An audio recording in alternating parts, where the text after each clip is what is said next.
Oh, we should have went down the other steps into the gift shop. Where are those stairs? We went the whole opposite wrong way for no reason. Oh my God. Berry fudge. Never seen so many different Crisp. kinds in one place. Pumpkin Crisp. vanilla, Chips Ahoy fudge. huckleberry.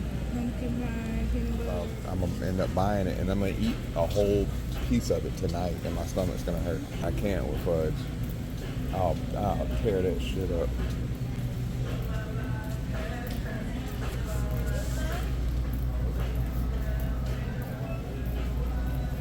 What do we want to drink? Got a lot of snacks. That shit look good as hell. Size with me. You can make a table out of that. Live Edge beef jerky table. Candle. It's a candle? Mm-hmm. I thought that was a snack. It literally smells just like banana pudding. What is that? I've never seen that. This. Never seen this before. Tropical chill sickle. Oh, so it probably tastes like those. Yeah, the popsicles. That's cool.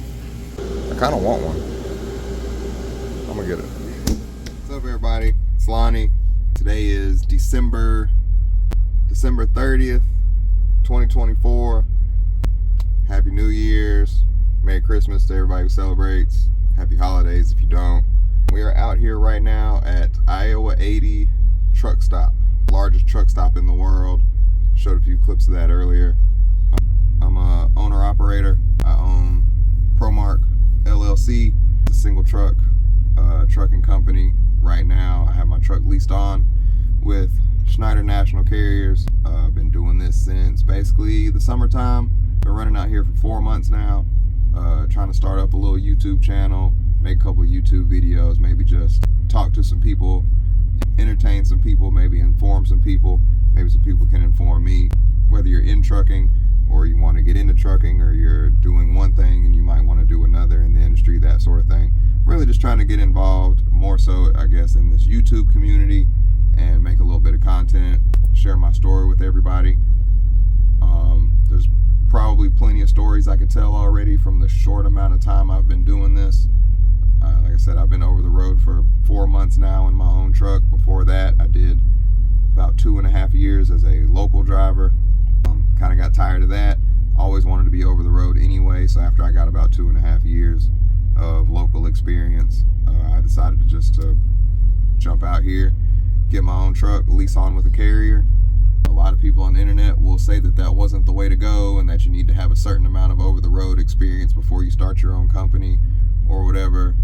To me, honestly, a lot of this stuff is just common sense. I did have some, I guess, highway experience for moving furniture before I had a CDL. You know, running paper logbooks and all that kind of stuff. Driving some older box trucks.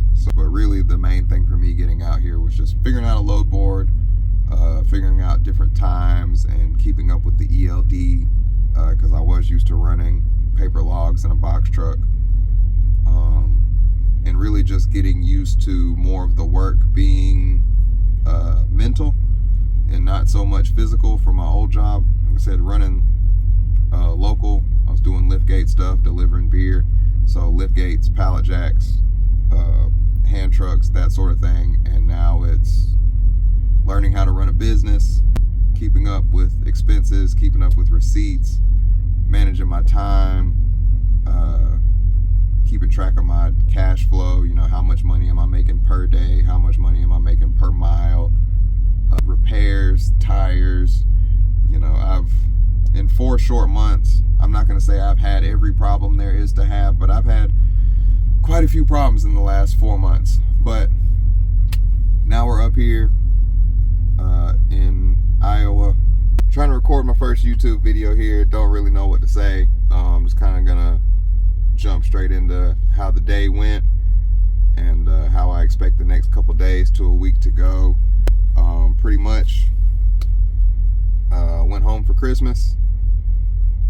I've been having the idea about the YouTube channel for a little while, so I figured right at the end of the year, beginning of the year, be a good time to start it. I guess like a New Year's resolution type of thing, even though I don't really do that.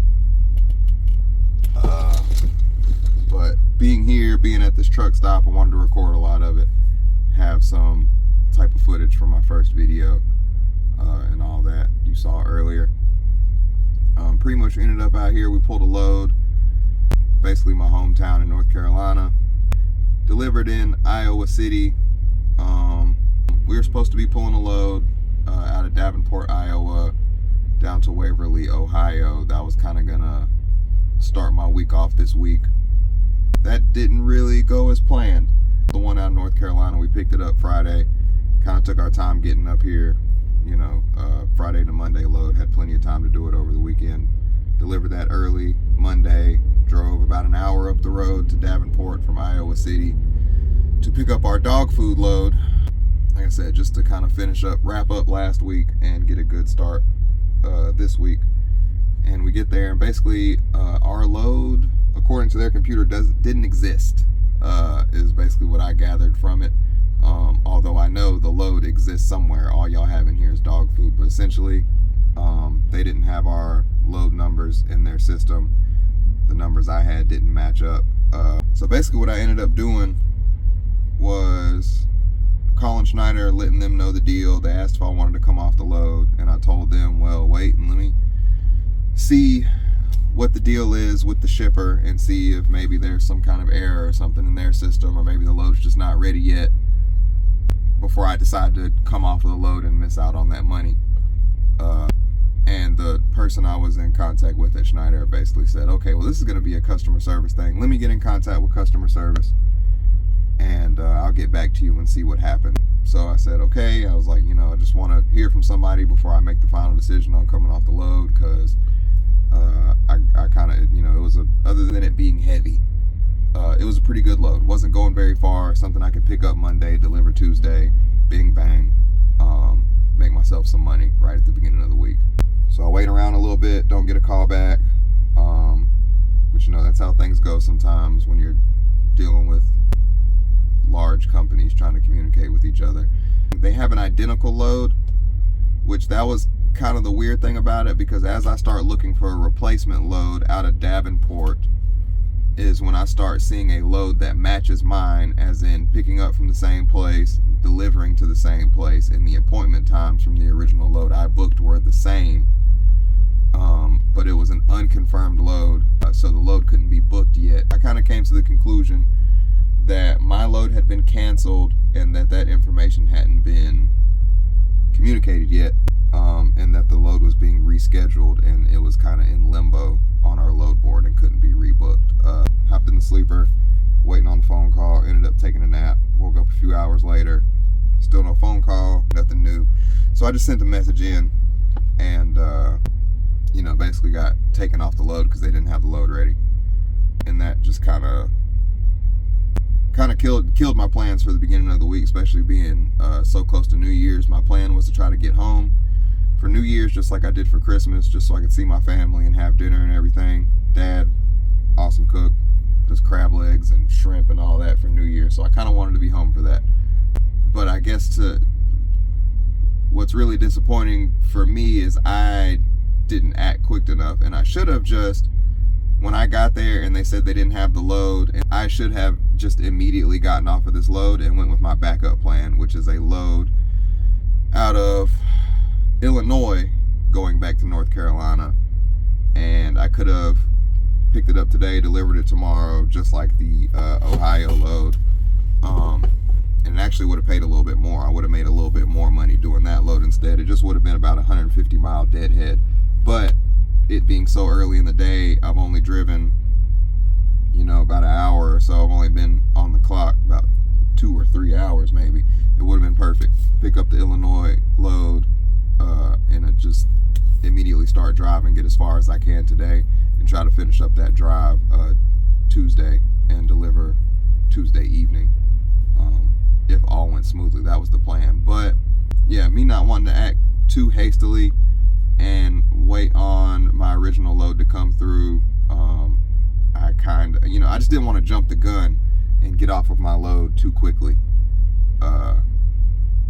and then not be able to find anything. But once I found the backup plan, and once they told me they couldn't release the load to me, I should have just jumped on that Illinois load, and I honestly would have drove a little bit further, maybe would have profited a little less money, but I would have been home like I wanted to on New Year's Eve. So that didn't work out. So a little disappointing there.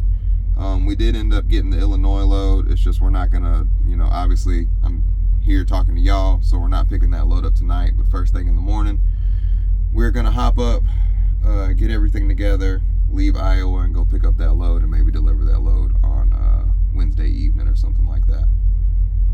So yeah, that's how tonight went. We've spent the last couple nights at Iowa 80. It's a big tourist attraction, and it's kind of a gimmick, but it's also, if you're a driver, it's a really nice place to stop. I've been here 2 or 3 times now in the time I've been doing this, and obviously they always have parking, over 900 parking spaces, enormous parking lot, really clean showers. It's a really nice place, like I said. So it is a tourist attraction, and it's a bit gimmicky as far as all the truck stuff goes, but it's a really nice place. Dentist, chiropractor, barber, I think, movie theater, driver lounge, chrome shop, basically anything you could need out of a truck stop. So when I'm in this area, the Iowa City, Davenport, Iowa, West Illinois area, I like to stop here just because it's easier. Because any driver out there knows it's tough trying to find parking, especially after about 5 p.m. You get to be about 5 p.m., you're not going to find parking almost anywhere. And that's how you end up seeing a lot of drivers put themselves in dangerous situations, parking places they shouldn't park, or going back and forth with shippers or receivers because they don't want to sleep in there either. And that's kind of a tragedy, but it is what it is. That's trucking. But yeah, I'm pretty sure most truckers probably know this place is here. But if you don't, Iowa 80, Western Illinois, Eastern Iowa, if you're in this area, this is definitely the place to be, especially for me riding with 2 people. It's nice for both of us just to be able to have clean showers, different options of food to eat and everything, because she knows me. I'll eat McDonald's 7 days out of the week, 3 meals, 2 meals a day, whatever. When I'm out here by myself, I kind of don't treat myself the healthiest, just because I don't feel like it. I just run it, and that's not out of, oh, I'm working so hard, I just don't eat. But sometimes I just don't feel like it. But when I'm with her, I definitely make it a point to find nicer amenities for us. A Love's, a good clean Love's, truck stop like this, Iowa 80.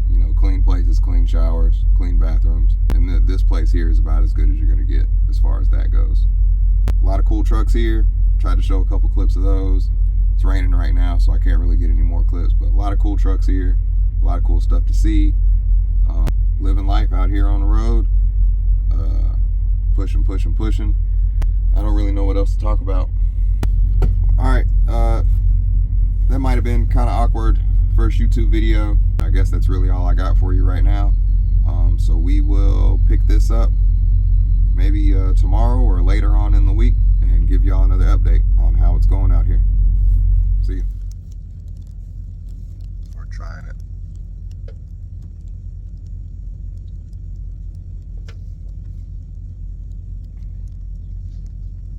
Disappointing.